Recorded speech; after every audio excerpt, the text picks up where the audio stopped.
नमस्कार दोस्तों, आज हम बात करने वाले हैं गुजरात के बड़ौदा में एक रक्षित चौरसिया नाम के एक युवक ने एक टू व्हीलर को टक्कर मार दी, जो कि टक्कर इतनी भीषण थी कि वहीं पर एक लेडी की डेथ हो गई और 7 लोग इंजर्ड हो गए।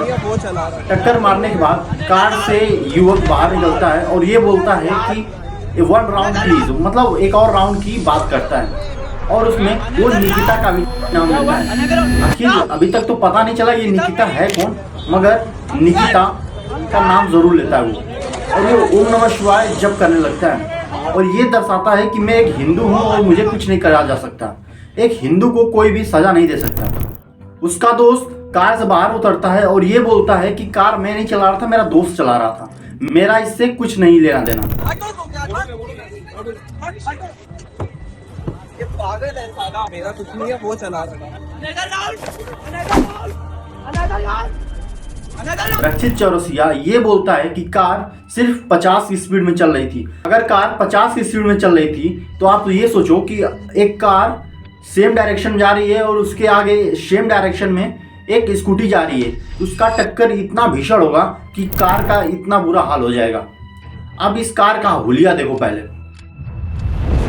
कार वर्टस 1.5 है, जो कि अपने नाम के हिसाब से बहुत ही जानी मानी एक कार है, जो कि इसमें सेफ्टी को लेकर बहुत ज़्यादा फीचर लगे होते हैं, जिसे इसे 5 स्टार की रेटिंग मिलती है। इस कार में मॉनिटर भी लगा होता है, जो कि आपकी स्पीड को भी मॉनिटर करता है, आपकी स्पीड को भी रिकॉर्ड करता है और ये आपको बाद में अगर ज़रूरत पड़े तो आप उसके मॉनिटर से ये पता कर सकते हैं इसकी कार की स्पीड एक्चुअल टाइम क्या रही होगी। वॉक्सवैगन की तरफ से इसका पूरा रिकॉर्ड मिल जाएगा कि इस कार की एक्चुअल में स्पीड कितनी रही होगी टक्कर मारने से पहले। इस सीन का पूरा क्लियर फुटेज है कि कैसे ये कार एक स्कूटी को टक्कर मारती है, जिससे एक औरत की डेथ हो जाती है और 7 लोग अभी भी इंजर्ड हैं। आखिर उसका दोस्त इस मामले से बचने के लिए ये बोल रहा है कि मेरा इससे कोई लेना देना नहीं। आखिर ये उसका दोस्त है, जब ये कार ड्राइव कर रहा था तब इसे तो पता होगा कि वो ड्रंक है, मगर फिर भी ये उसको रोकता नहीं बल्कि उसके कार में बैठकर उसका साथ देता है। जब उसने कोई टक्कर मार दी, जब किसी का एक्सीडेंट हो गया, तब ये वहाँ से बचकर जाना चाहता है। मैं तो यही चाहता हूँ कि इस पर भी सख्त एक्शन लिया जाए। हालांकि स्थानीय लोगों ने रक्षित चौरसिया को वहीं पकड़कर पहले तो पीटा, फिर बाद में पुलिस के हवाले कर दिया। जब पुलिस के पास ये मामला गया तो उन्होंने पहले इसको ये टेस्ट करने की कोशिश की कि क्या यह ड्रंक एंड ड्राइव का केस तो नहीं बन रहा है। रक्षित चौरसिया 4th ईयर एक लॉ स्टूडेंट है और ये जानता है कि इस सब घटना से बचा कैसे जाए।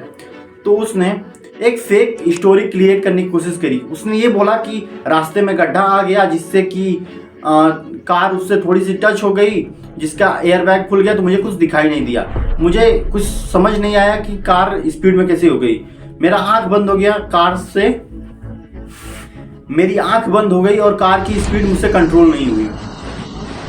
आखिर ये सब बहाना देकर वो इस केस से बचना चाहता है और ये बोल रहा है कि मैं उस फैमिली से मिलना चाहता हूँ, वो जो कुछ खर्चा लगेगा मैं करने के लिए तैयार हूँ। लेकिन मुझे आज सर ने बताया कि एक लोग की डेथ हो गई है और कुछ लोग इंजर्ड हैं, और ऐसा दुख फुक मनाने का ऐसा कुछ नहीं। सर मैं सबसे पहले उनकी फैमिली से मिलना चाहूँगा, क्योंकि मेरी गलती से एक क्योंकि कारेली बाग चौराहे पे चौकड़ी पे आप देखेंगे कि गड्ढा हुआ है, और हम लोग जब राइट लेने का स्पेस था उस टाइम एक स्कूटी थी और एक कार था। उसके बाद जैसे ही हम लोग अंदर घुसे तो कार छू गई और एयरबैग खुल गया। जैसे ही एयरबैग खुला कुछ आगे का दिखा नहीं और गाड़ी अपने आप ही डीरेट हो गई। कितनी स्पीड में थी गाड़ी? 50 की स्पीड में तो आराम से थे। 7 बंदे थे ही नहीं उस टाइम, एक स्कूटी थी और एक कार थी, बंदे तो वहाँ पे थे ही नहीं। वही तो बात है, मुझे कुछ आइडिया नहीं। उसके बाद हम लोग सीधे था कि कुछ पता ही नहीं चला क्या। दरअसल रक्षित चौरसिया के फादर एक बिजनेसमैन है, जो कि बनारस में रहते हैं और एक नल का बिजनेस करते हैं। तो क्या इसका भी वही हाल होगा जो पुणे पोर्शे केस का हुआ था? जैसे उस केस में 2 पेज का एस्से लिखने के लिए बोला गया था, क्या इसमें भी वही होगा? इसे भी एक 2 पेज का एस्से लिखकर छोड़ दिया जाएगा?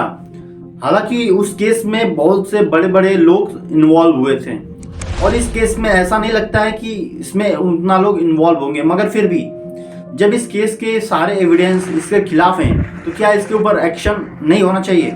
आखिर कब तक ये अमीरजादे मिडिल क्लास लोगों को ऐसे ही रौंदते हुए चले जाएंगे?